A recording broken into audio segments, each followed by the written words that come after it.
प्यारे बच्चों कैसे हो।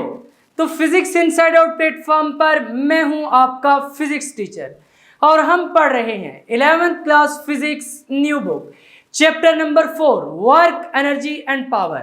और आज के लेक्चर में हम चैप्टर नंबर 4 के कंप्रीहेंसिव क्वेश्चंस को स्टडी करने जा रहे हैं। इससे पहले हम कंप्लीट कर चुके हैं चैप्टर नंबर 4 की थ्योरी, और थ्योरी के तमाम आर्टिकल्स में हमने साथ के साथ प्रॉपर नोट्स बनाए हैं और मैंने आपको डेली लाइफ एग्जांपल से आर्टिकल्स को समझाने की कोशिश की है।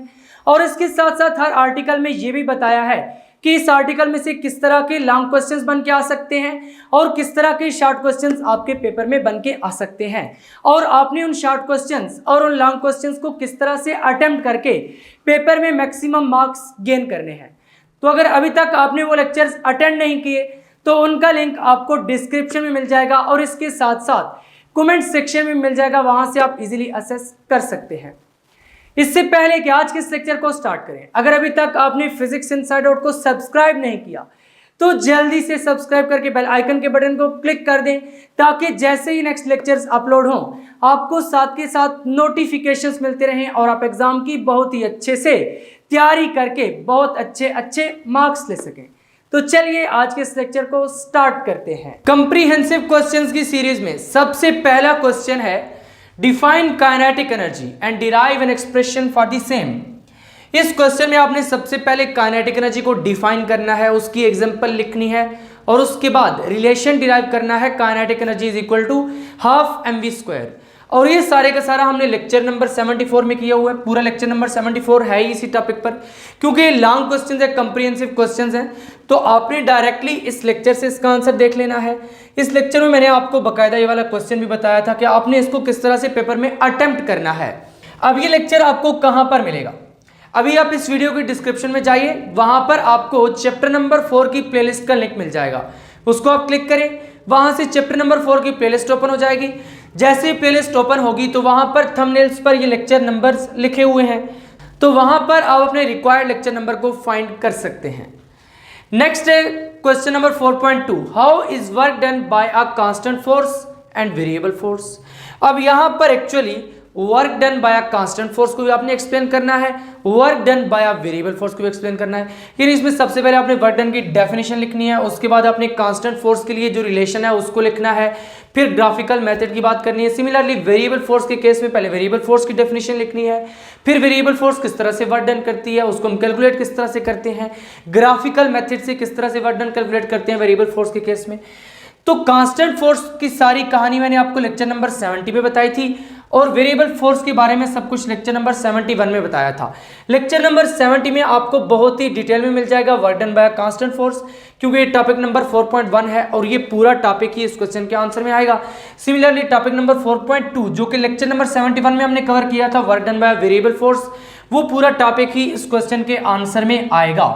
नेक्स्ट है question number 4.3 define conservative field show that gravitational field is conservative in nature. अब इसमें सबसे पहले आपने कंजर्वेटिव फील्ड को डिफाइन करना है और उसके बाद ये प्रूव करना है कि जो ग्रेविटेशनल फील्ड है वो कंजर्वेटिव फील्ड होती है। कंजर्वेटिव और नॉन कंजर्वेटिव फोर्सेस वाले लेक्चर में यानी लेक्चर नंबर 72 में मैंने आपको बकायदा ये वाला क्वेश्चन लिखवाया था कि किस तरह से आपने इस क्वेश्चन को आंसर करना है प्रॉपर हेडिंग्स की फॉर्म में, ताकि आपको इस क्वेश्चन में मैक्सिमम मार्क्स मिल सके। तो इस क्वेश्चन की सारी डिटेल आपको लेक्चर नंबर 72 में मिल जाएगी। नेक्स्ट है question number 4.4 what is meant by absolute potential energy derive N expression for absolute potential energy. इस क्वेश्चन में सबसे पहले एब्सोल्यूट पोटेंशियल एनर्जी को आपने डिफाइन करना है और उसके बाद एब्सोल्यूट पोटेंशियल एनर्जी के एक्सप्रेशन को डिराइव करना है। ये काफी लंबा चौड़ा आर्टिकल था जिसको हमने बहुत ही डिटेल में डिस्कस किया हुआ है और ये सारा आर्टिकल आपको लेक्चर नंबर 75 में मिल जाएगा। और लेक्चर नंबर 75 में हमने एब्सोल्यूट पोटेंशियल एनर्जी और उसकी डेरिवेशन के बारे में जो कुछ भी पढ़ा था वो सारी की सारी डिटेल विद प्रॉपर हेडिंग्स इस क्वेश्चन के आंसर में आ जाएगी। नेक्स्ट है question number 4.5 state and explain work energy theorem in a resistive medium. अब एक ये क्वेश्चन नंबर 4.5 है जिसकी वजह से ये पूरा लेक्चर मुझे रिकॉर्ड करना पड़ा है सेपरेटली। ये क्वेश्चन नंबर 4.5 एक्चुअली इसको हमें लिखना पड़ेगा। देखिए हमने वर्क एनर्जी थ्योरम के बारे में ऑलरेडी पढ़ा हुआ है, लेकिन वो जो हमने वर्क एनर्जी थ्योरम पढ़ा था वो रेजिस्टिव मीडियम के लिए नहीं था। जब रेजिस्टिव मीडियम में वर्क एनर्जी थ्योरम की बात करेंगे तो वहां पर उसकी मैथमेटिकल फॉर्म भी और प्रूफ भी उसमें थोड़ी सी आपने चेंजेस करनी है। तो इस क्वेश्चन नंबर 4.5 को डिस्कस करते हैं। अब पढ़ते हैं वर्क एनर्जी थ्योरम इन रेजिस्टिव मीडियम। देखिए हमने पहले जो वर्क एनर्जी थ्योरम पढ़ा था उसमें हमने कोई रेजिस्टेंस नहीं कंसीडर की थी, कोई फ्रिक्शनल फोर्स नहीं कंसीडर की थी, लेकिन अब हमने क्या करना है कि यहाँ पर ये कंसीडर करते हुए कि कुछ रेजिस्टेंस फोर्सेस भी प्रेजेंट हैं, जैसे कि फोर्स ऑफ फ्रिक्शन हो सकती है, एयर फ्रिक्शन हो सकती है, यानी इस तरह की अगर रेजिस्टिव फोर्सेस भी प्रेजेंट हैं जो कि मोशन को अपोज कर रही हैं, तो उस केस में वर्क एनर्जी प्रिंसिपल क्या बन जाएगा। देखिए वर्क एनर्जी प्रिंसिपल की जो ऑलरेडी मैंने आपको एक स्टेटमेंट लिखवाई है वो सेम ही रहेगी जो ऑलरेडी मैं आपको इस लेक्चर में बता चुका हूं, और प्रॉपर वहां पर मैंने आपको डेली लाइफ एग्जांपल से समझाया था कि वर्क एनर्जी थ्योरम एक्चुअली कहता क्या है। जो डेली लाइफ एग्जांपल्स के साथ एक्चुअल एक्सप्लेनेशन है वो तो आप उसी लेक्चर में देख सकते हैं। आज के लेक्चर में बस हमने क्या करना है कि रेजिस्टिव मीडियम का इफेक्ट इन्वॉल्व कराकर इस लॉन्ग क्वेश्चन को अटेम्प्ट करना है। वर्क एनर्जी थ्योरम की स्टेटमेंट वही रहेगी जो ऑलरेडी हमने उस लेक्चर में पढ़ी हुई है। तो वहां पर हमने स्टेटमेंट क्या पढ़ी थी, जरा उसको दोबारा लिख लेते हैं। According to work energy theorem, according to work energy theorem, work energy theorem क्या कहता है कि जो चेंज इन काइनेटिक एनर्जी है वो किससे इक्वल होता है, वर्क डन के, जो कि नेट फोर्स ने किया है।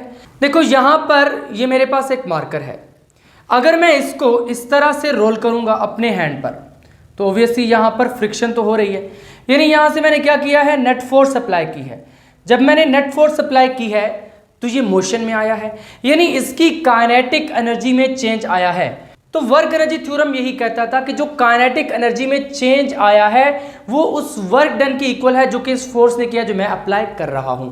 अब यहां पर हमने नेट फोर्स का वर्ड यूज किया था, स्टेटमेंट सेम रहेगी किस तरह से, the change in kinetic energy of an object, the change in kinetic energy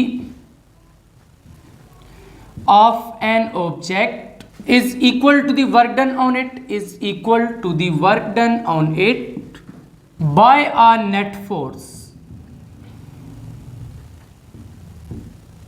अब यहां पर मैं ये दोबारा से क्यों लिख रहा हूं, देखो जस्ट आपके नोट्स के लिए, ताकि आपके नोट्स प्रॉपर्ली प्रिपेयर हो सकें। अगर आपके पेपर में क्वेश्चन आ जाए एक्सप्लेन वर्क एनर्जी थ्योरम इन रेजिस्टिव मीडियम, तो आप प्रॉपर्ली उस क्वेश्चन को अटेम्प्ट कर सकें और वहां पर मैक्सिमम मार्क्स गेन कर सकें। तो आपने इसी तरह से स्टार्ट करना है, ऊपर ये वाली हेडिंग लगानी है और नीचे सबसे पहले स्टेटमेंट लिखनी है और उसके बाद मैथमेटिकल फॉर्म लिखनी है। देखिए बच्चों, अगर हम रेजिस्टिव मीडियम में वर्क एनर्जी प्रिंसिपल की बात करेंगे तो वहां पर जो मैथमेटिकल फॉर्म है वो भी चेंज हो जाएगी। मैथमेटिकल फॉर्म क्या होगी, चेंज हो जाएगी। और वो किस तरह से चेंज होगी, जो ऑलरेडी हमने पढ़ी हुई है वो क्या थी, F D is equal to half M V F square minus half M V I square.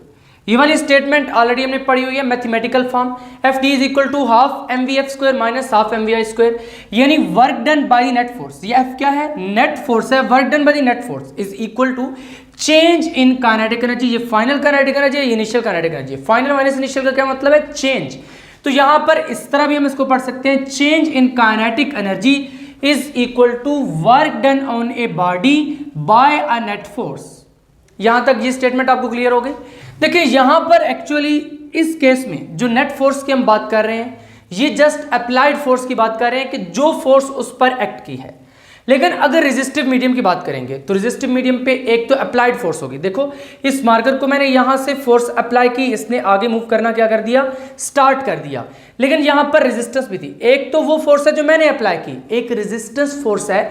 तो इसका मतलब है ये नेट फोर्स फिर वेक्टर सम हो जाएगी रेजिस्टेंस फोर्स और अप्लाइड फोर्स के। देखिए रेजिस्टेंस फोर्स अपोजिट होती है तो उसके साथ हम माइनस लगाएंगे, लेकिन ये आगे चलकर हम प्रूफ में पढ़ेंगे। अभी सबसे पहले हमने यहां पर देखना है कि ये एफ क्या है, where F is net force, where F is the net force, M is mass of an object, mass of an object. देखिए हमने यहां पर ऑब्जेक्ट ही कहा था, तो ये m क्या है, mass of an object. V I क्या है, इनिशियल वेलोसिटी है इस ऑब्जेक्ट की, V I is initial velocity, is initial velocity, and V F is final velocity, velocity of an object, of an object. तो यहां तक ये तो वो वाला वर्क एनर्जी थ्योरम है जो हमने ऑलरेडी पढ़ा हुआ है। अब अगर रेजिस्टिव मीडियम होगा तो वहां पर फोर्स ऑफ फ्रिक्शन या फिर कोई भी रेजिस्टिव फोर्स जो भी प्रेजेंट है वो इन्वॉल्व हो जाएगी। तो एक अप्लाइड फोर्स है जो मैं यहां से अप्लाई कर रहा हूं, एक रेजिस्टिव फोर्स है। अब रेजिस्टिव फोर्स हमेशा अपोज करेगी, ये नहीं, अगर एक बॉल है तो उस पर अप्लाइड फोर्स अगर इस डायरेक्शन में है Fa और वहां पर जो रेजिस्टिव फोर्स होगी वो इस डायरेक्शन में होगी Fr, तो ये दोनों अपोजिट हैं। इसका मतलब है कि जो नेट फोर्स होगी वो क्या हो जाएगी, Fa minus Fr। Net force कुछ इस तरह से हो जाएगी। अभी इसको आगे चलकर हम डिटेल में डिस्कस करेंगे जब हम वर्क एनर्जी थ्योरम को प्रूव करेंगे रेजिस्टिव मीडियम में। यहां पर पहले इसकी मैथमेटिकल फॉर्म लिखते हैं। In case of resistive medium, in case of resistive medium, तो रेजिस्टिव मीडियम में हम इसको कुछ इस तरह से लिखते हैं, FAD is equal to half mvf square minus half mvi square plus FRD। यहां पर इसको अगर इधर लेकर आए तो फिर वही फॉर्म बन जाती है, FA माइनस FR और D कॉमन आ जाता है। लेकिन ये चीज सारी हमने आगे चलकर प्रूफ में लिखनी है। यहां तक आपको समझ आ चुका कि रेजिस्टिव मीडियम के केस में फॉर्म ये वाली बन जाती है। ये फॉर्म किस तरह से बनती है ये मैं आपको बहुत ही डिटेल में अभी एक्सप्लेन करने वाला हूं जब हम इस एक्सप्रेशन को प्रूव करेंगे। Where FA is the applied force, is the applied force and Fr is resistive force, and Fr is resistive force। Fr कौन सी फोर्स है, रेजिस्टिव फोर्स है। यहां पर ये वाला जो मैंने बनाया है डायग्राम, ये रफ डायग्राम है, इसको आपने यहां पर नहीं बनाना, जस्ट आपने अभी तक नोट्स में ये कुछ लिखना है according to work energy theorem, उसकी स्टेटमेंट और फिर वर्क एनर्जी थ्योरम के जो मैथमेटिकल फॉर्म है रेजिस्टिव मीडियम के केस में वो कुछ इस तरह से होगी। पहले आपने सिंपल लिखनी है, फिर बता देना है कि in case of resistive medium ये कुछ इस तरह से हो जाता है। तो चलिए अब प्रूव करते हैं कि ये वाली स्टेटमेंट कैसे निकल कर आती है, कैसे यहाँ पर FA लगता है, कैसे यहाँ पर FR लगता है। ये जो यहाँ पर मैंने आपको डिटेल बताई है एक्चुअली ये प्रूफ की डिटेल है, तो उसमें ही जाकर हम इसको डिस्कस करते हैं। नेक्स्ट हेडिंग यहाँ पर प्रूफ की लगा दी है। अब प्रूफ में आपने एक सीन कंसिडर करना है। मान लीजिए एक बॉडी है जो कि पहले थोड़ी थोड़ी वेलोसिटी के साथ मूव कर रही है, जो कि VI वेलोसिटी में इस पर फोर्स अप्लाई करता हूं, ये आगे भागना शुरू कर देगी। यानी पहले ये इनिशियल वेलोसिटी के साथ मूव कर रही थी, फिर मैंने जब फोर्स अप्लाई की तो इसकी वेलोसिटी क्या हुई, बढ़ गई। तो यहां पर हमने ये लिखा है कि consider a body of mass m moving with initial velocity vi, यानी इसकी इनिशियल वेलोसिटी vi है। पहले ये मूव कर रही थी आहिस्ता आहिस्ता, जो इसकी vi वेलोसिटी थी, जब मूव कर रही थी इस पर फोर्स अप्लाई की, इसकी वेलोसिटी क्या हो गई, बढ़ गई।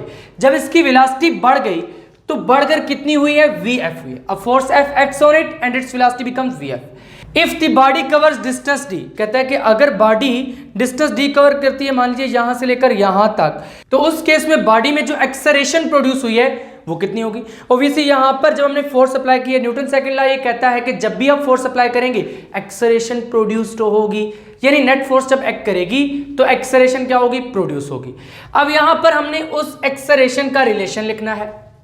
अब वो एक्सेलरेशन हम कहां से फाइंड करते हैं, एक्सेलरेशन का नाम आते ही एक बात तो ज़हन में आ जाती है कि कोई इक्वेशन ऑफ मोशन यूज करेंगे, तो बिल्कुल इक्वेशन ऑफ मोशन यूज कर सकते हैं, लेकिन डिसाइड ये करना है कि कौन सी इक्वेशन ऑफ मोशन यूज करेंगे। अब देखें, इक्वेशन ऑफ मोशन को डिसाइड करने के लिए आपने देखना ये होता है कि आपको जो काइनेमेटिक वेरिएबल्स दिए हुए हैं वो कौन कौन से हैं। अब फर्स्ट इक्वेशन ऑफ मोशन को अगर देखें, Vf is equal to Vi plus AT।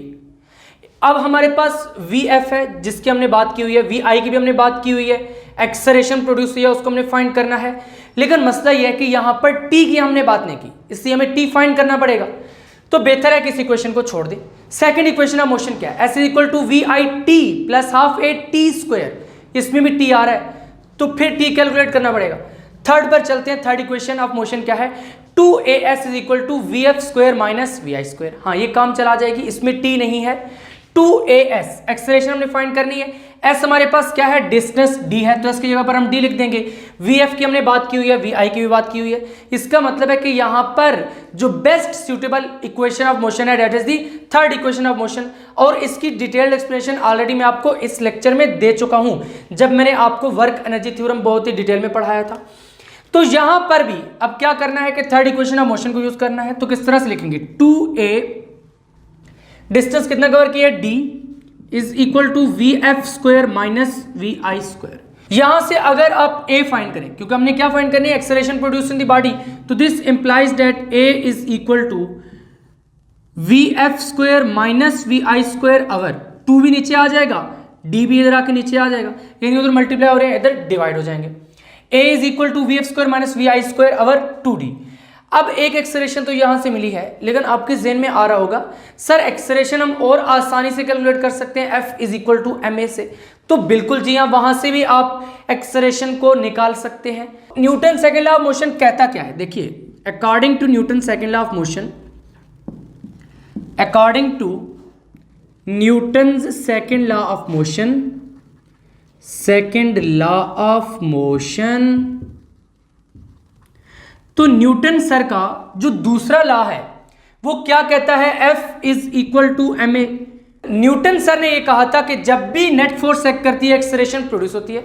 यहां पर हमारे केस में नेट फोर्स कौन सी है, जो हमने यहां पे स्टेटमेंट में लिखी थी, हमने यही कहा था कि जो चेंज इन काइनेटिक एनर्जी है वो वर्क डन की इक्वल होगा जो कि नेट फोर्स ने किया है। तो वही नेट फोर्स F हमने यहां पर लिखी है। देखें अब आप सोच रहे होंगे हमने वर्क एनर्जी थ्योरम प्रूव करना था, तो ये हमने क्यों लिखा, थर्ड इक्वेशन ऑफ मोशन लिखी, क्यों लिखी, एक्सेलरेशन क्यों कैलकुलेट की, Newton second law of motion क्यों लगाया। स्टूडेंट्स के यही क्वेश्चन होते हैं, मैं काफी अरसे से पढ़ा रहा हूं। अगर स्टूडेंट्स के मन की बात की जाए, जो वो चाहते हैं, तो उनका एक ही क्वेश्चन रहता है, सर ये क्यों किया है, ऐसा क्यों कर रहे हैं।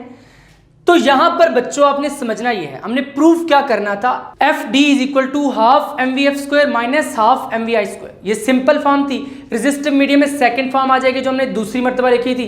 तो पहले सिंपल वाली निकालेंगे तभी वो दूसरी आएगी।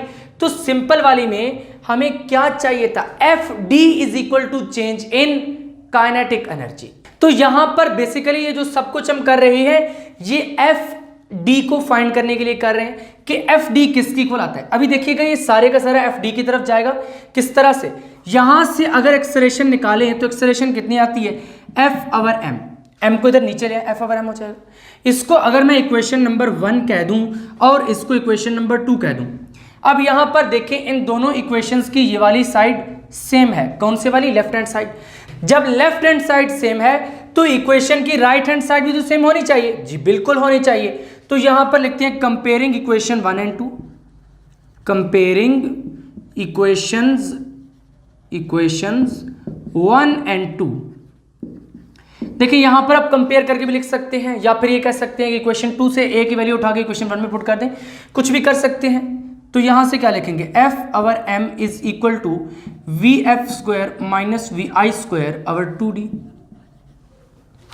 यहां से अगर मैं d को इधर ले आऊं तो क्या बनेगा, this implies that F D over M is equal to V F square minus V I square over 2।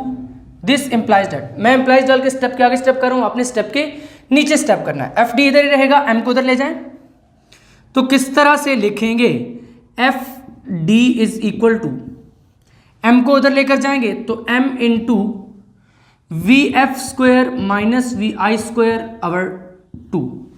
देखिए हमने कैलकुलेट क्या करना था, एफ डी को हमने निकालना था, तो यहां से एफ डी एक साइड पे आ गया ना। तो यही एफ डी लिखने के लिए हमने पहले ये वाला सारा प्रोसीजर किया है। और फिजिक्स की एक सबसे मजे की बात यह है कि जब आपने डेरिवेशन करनी है तो आप टारगेट को ध्यान में रखें, टारगेट को ध्यान में रखेंगे तो डेरिवेशन तो बहुत आसान हो जाएगी। यहां पर अब F D is equal to M को अंदर आप मल्टीप्लाई कर दें तो किस तरह से करेंगे, this implies that F D is equal to, F D is equal to M को मल्टीप्लाई करें तो M V F square minus M V I square over 2। इसी तरह से तो यहां से मैं लिख सकता हूं, this implies that F D is equal to, 2 को इसके नीचे सेपरेट डिवाइड कर दें, उसके नीचे सेपरेट डिवाइड कर दें, बिल्कुल कर सकते हैं, half M V F square minus half M V I square. तो अगर इसको आप गौर से देखें तो ये वो सिंपल वाली फॉर्म आ गई है जो विदाउट रेजिस्टिव मीडियम, यानी सिंपल जो हमने कंसिडर की थी जब कोई रेजिस्टेंस फोर्स प्रेजेंट नहीं होती। अब यहां पर ये एफ क्या है, ये एक्चुअली नेट फोर्स है। तो इस इक्वेशन को मैं इक्वेशन नंबर 3 कह दूंगा।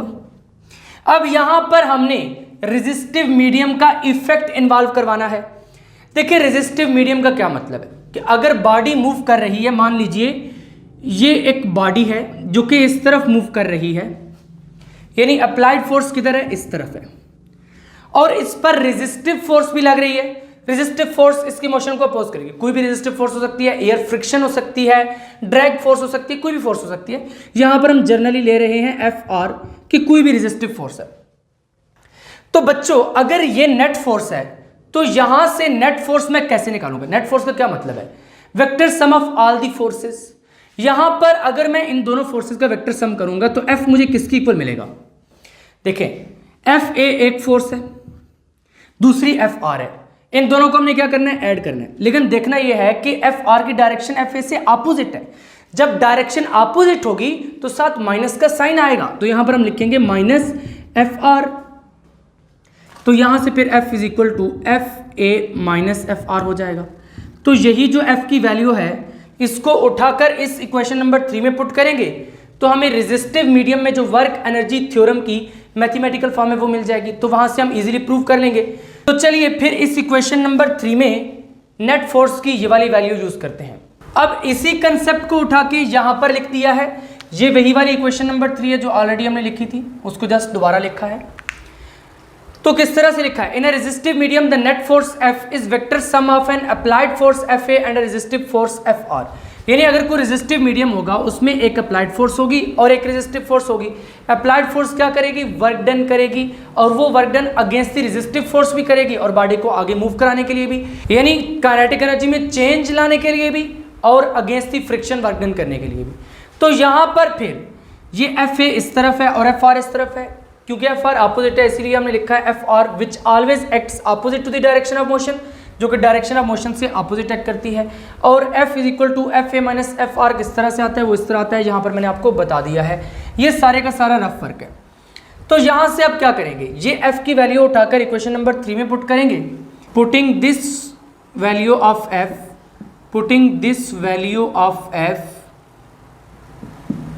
इन इक्वेशन 3, इन इक्वेशन 3 यानी इक्वेशन नंबर 3 में इसको पुट कर दें, या फिर इसको इक्वेशन 4 कह दें और यहाँ पे लिख दें यूजिंग इक्वेशन 4 इन इक्वेशन 3, यानी किसी तरह से भी कर सकते हैं। यहाँ पर हमने लिखा है putting this value of f in equation 3।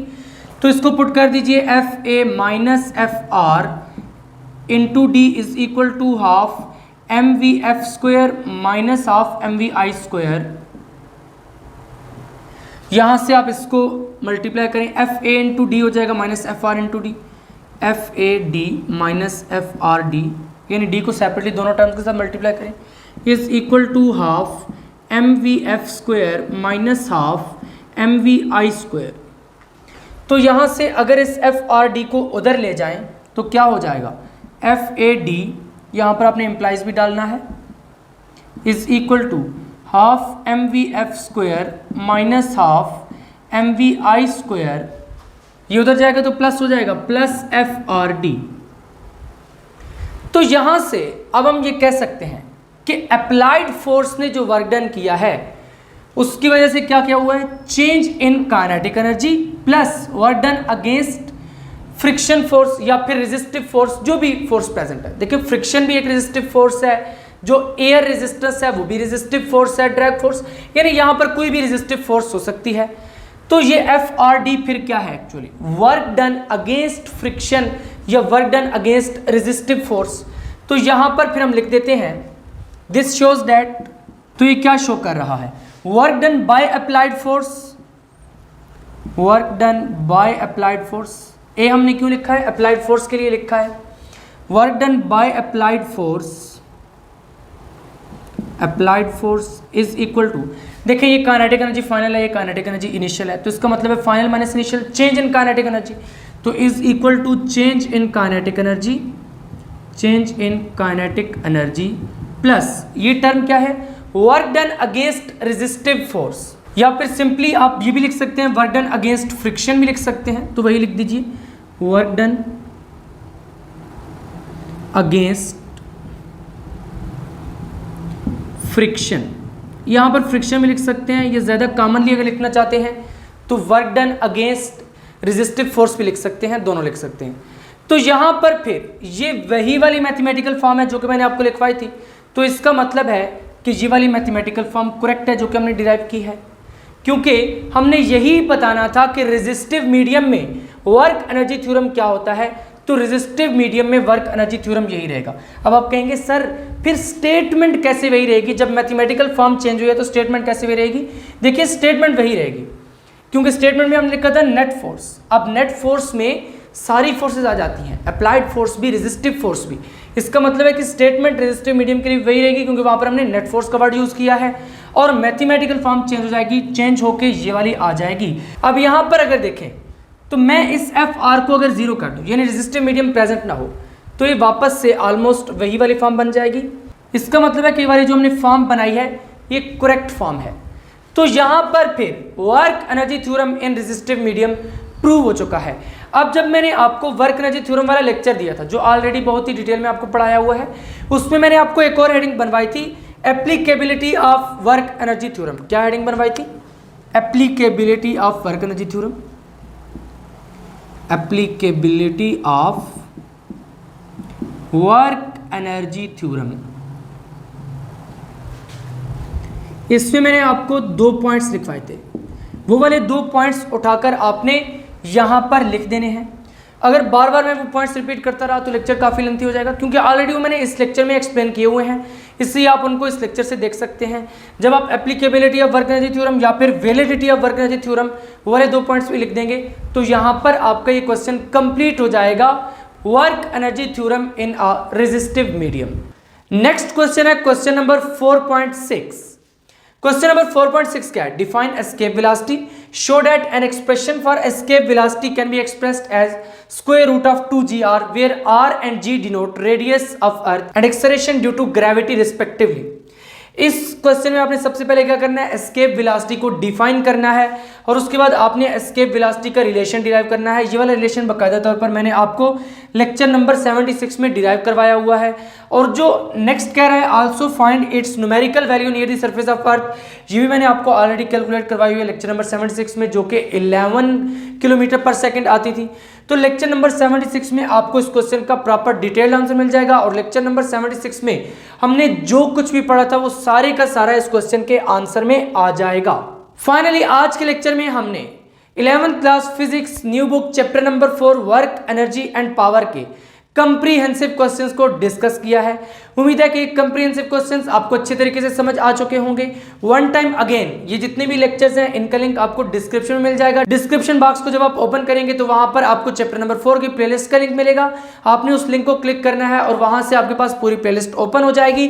वहां से आप अपने रिक्वायर्ड लेक्चर नंबर को फाइंड कर सकते हैं। उम्मीद है कि आपको तमाम कंप्रीहेंसिव क्वेश्चंस बहुत ही अच्छे तरीके से समझ आ चुके होंगे। फाइनली आज का लेक्चर यहीं पर एंड होता है। अगर अभी तक आपने फिजिक्स इनसाइड आउट को सब्सक्राइब नहीं किया तो जल्दी से सब्सक्राइब करके बेल आइकन के बटन को क्लिक कर दें ताकि जैसे ही नेक्स्ट लेक्चर्स अपलोड हों आपको साथ के साथ नोटिफिकेशंस मिलते रहें और आप एग्जाम की बहुत ही अच्छे से तैयारी करके बहुत अच्छे मार्क्स ले सकें। मिलेंगे नेक्स्ट लेक्चर में, तब तक के लिए अल्लाह हाफिज।